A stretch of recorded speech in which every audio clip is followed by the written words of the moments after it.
Hello again, this is Captain John with another one of my video tips of the week. Today I'm going to show you some chart navigation techniques that will save you time and effort when you need to approach a harbor or anchorage short-handed.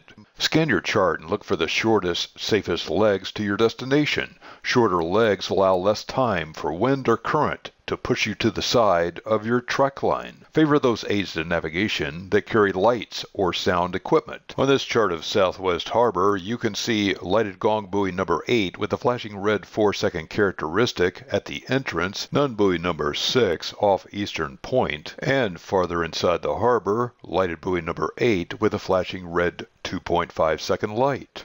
Note the 30-foot depth curve on each side of the channel entrance. Make a list of aids to navigation that you will pass on each leg. The tracks on our chart are not labeled to avoid clutter. Instead, we name the legs A and B and create a detailed timetable. Note how we show the aids to navigation characteristics along with the magnetic courses and distances between aids. We've taped a graphical scale next to the chartlet that we can use to measure distances. We've also calculated the run time between consecutive aids to navigation. We'll use this to check our progress along the way.